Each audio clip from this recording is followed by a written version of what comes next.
and how social technology works now is that we are constantly engaged in conversations of what is now, and that's how we compete for attention a lot of times in these social forums, if you will.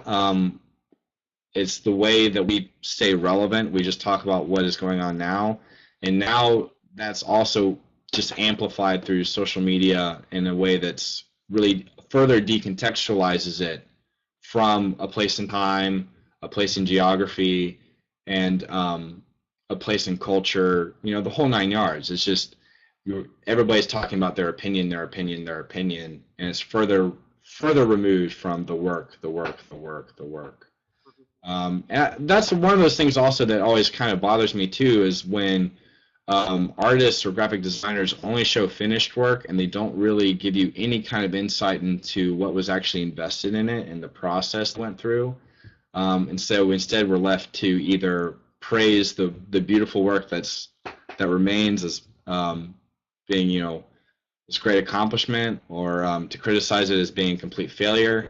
But I feel like a large part of a work's actual integrity and actual value is pretty much completely invisible to most people who would otherwise just see the finished results. Because there's just so much internalized process that happens in the creative process, and there's so much struggle back and forth between ideas and aesthetics, and even the dialogue between clients and stuff like that, and the demands and goals.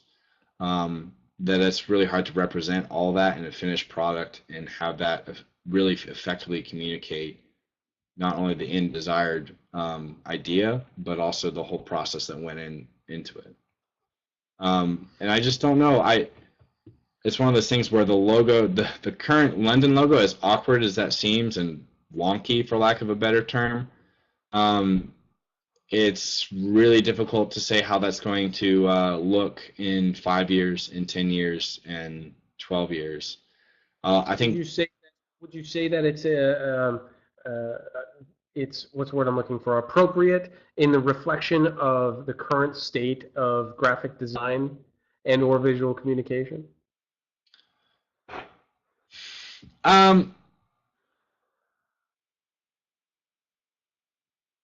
In its polarizing nature, yes. I think I don't really know. I don't really think I could quite form an opinion whether or not that's an accurate representation of what graphic design and visual communication is at, as far as aesthetically speaking. I think a lot of times people always talk about we shouldn't be regurgitating trends, we should be innovating.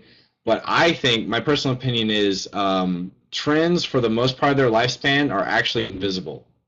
Nobody actually realizes they're trends until further along down the line you realize, holy crap, all graphic design back in the early 2000s looked like this. And most of the time people don't realize they're following trends. I think one of those things is kind of like invisible ideologies that we kind of all hold. We don't really understand that we're actually fitting into a framework that is being affected by a lot of other people in our environment around us. So that's why a lot of the really good graphic designers who set these trends are so good, is because they're always able to kind of, I guess, convince people, if nothing else, that that's what relevant or a meaningful design and communication is. So it's really hard to say whether or not it's an accurate reflection of current graphic design, and it's definitely hard to say whether or not it's representative of things like even just a trend in graphic design. I think there is kind of a move towards further abstraction of ideas through graphic design, and it's becoming more amorphous. It's not literal, it's not necessarily directly symbolic. I think there is that kind of move and interest in creating a much more distinct but not necessarily explicit idea.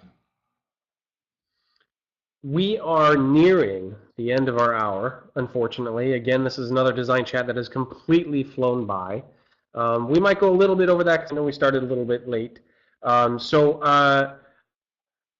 what we're going to do a couple things here. We're going to, Evan is going to give a pro tip This is something new that we're starting to try to figure out how we're going to do it on DesignChat, because it's hard to, you can't exactly do a tutorial or anything like that. So I'm just going to call it pro tip. And then we're going to do some quick fire questions. If you audience members, if you've got any questions, get them in now, so we can get them in before the end of the show. And then we've got some announcements to cover. So Evan, with that, your pro tip for this week's Design Chat. My pro tip is not particularly technical, and it's something I've already touched on.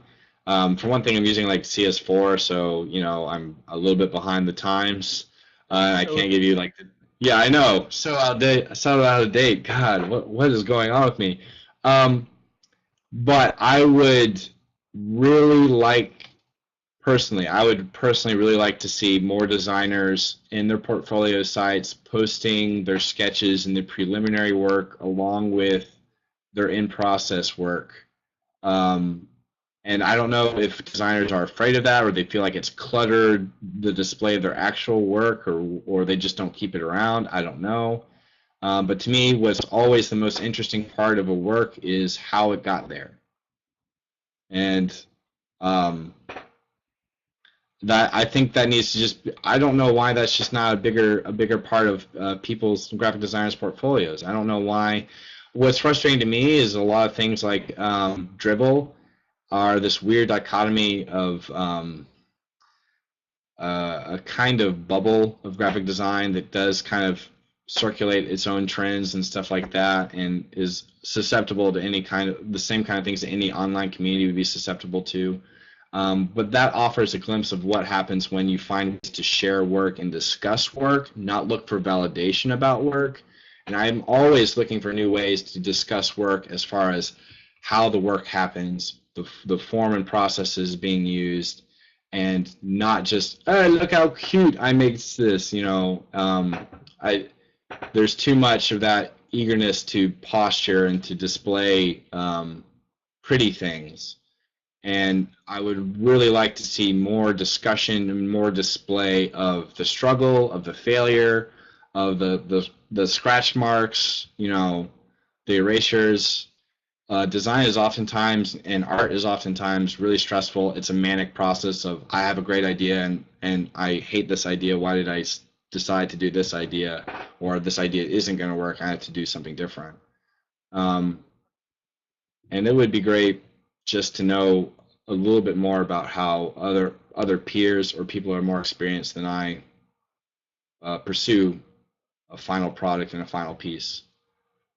No, it's a really valid point. I think a lot of people struggle with and have struggled with the transition between having a physical book and having a web presence, and that's your book, or a PDF, and that's your book.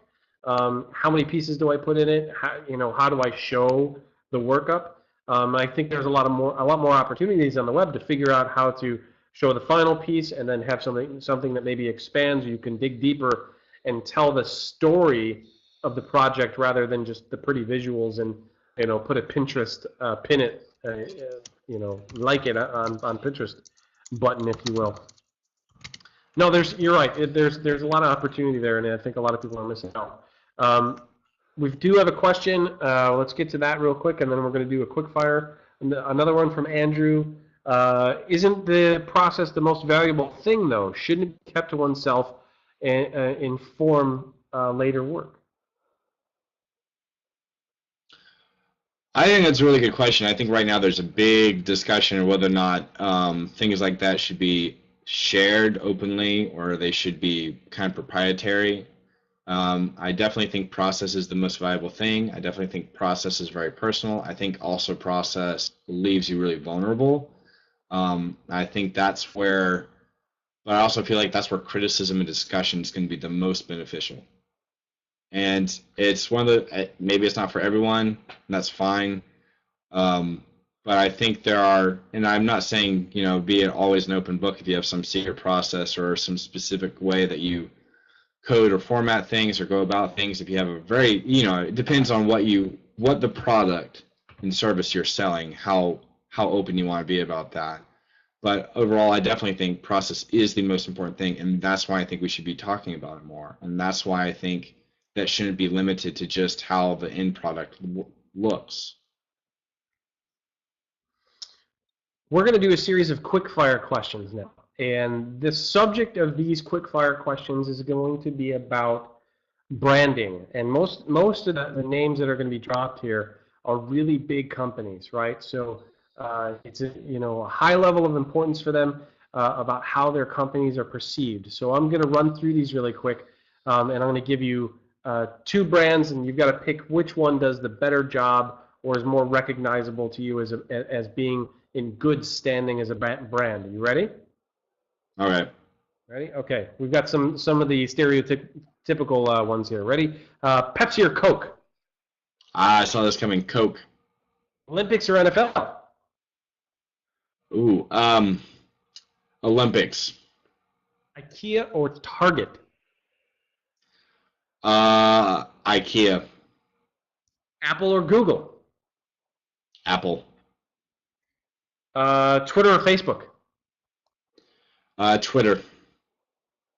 You almost picked exclusively from one side of my list. That's amazing. Now, do you think the Olympics came over NFL because it's currently going on? Would you say that 12 months from now?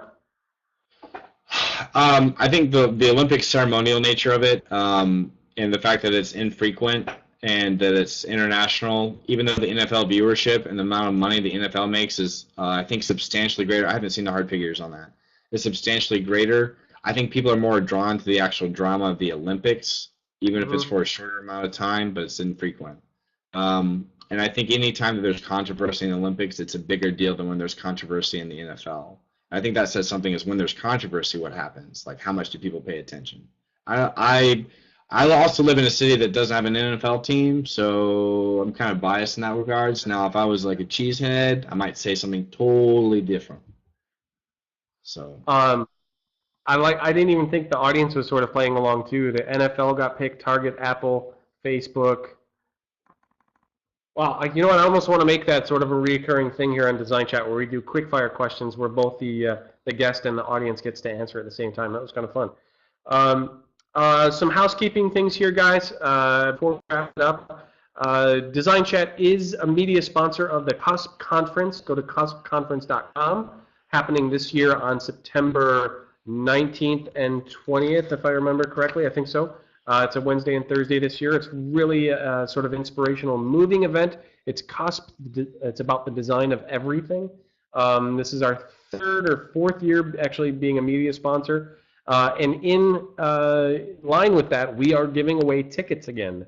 It's a 2-day conference.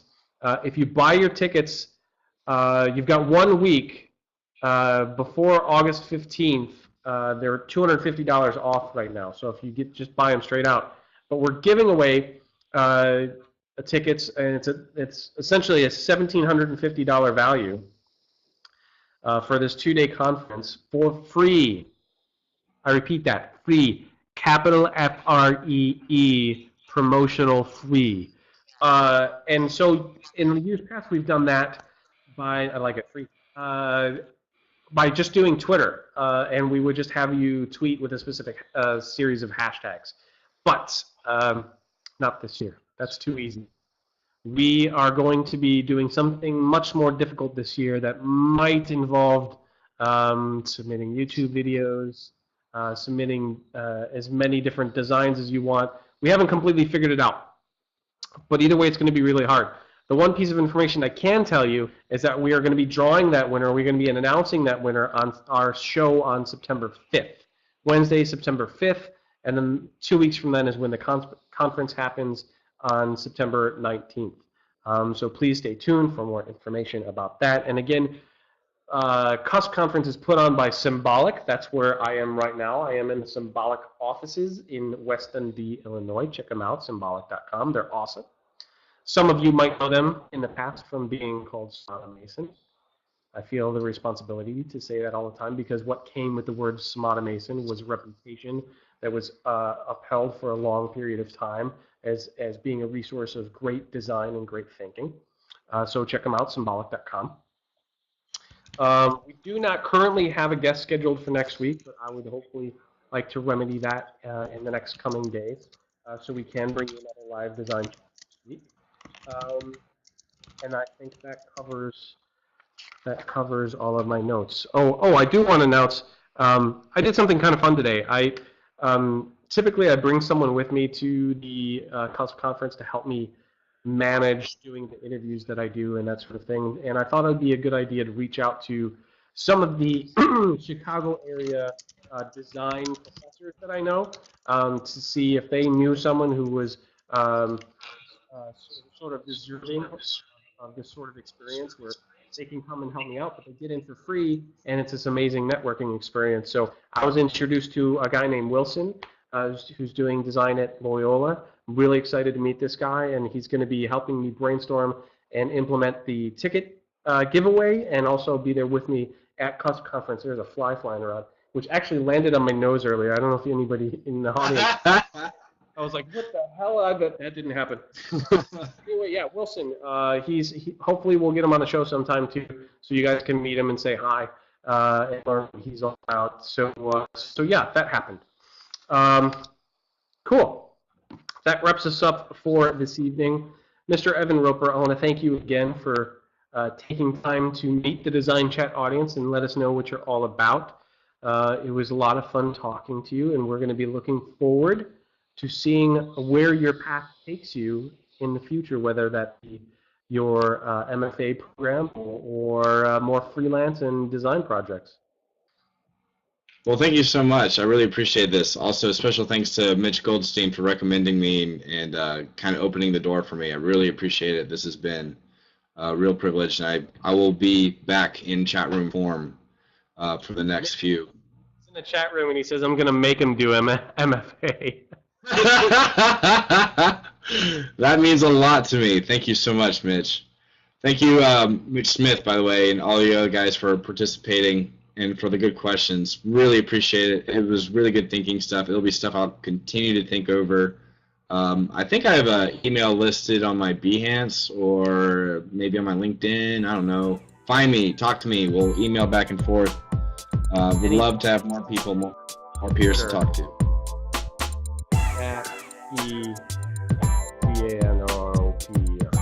Follow him on Twitter.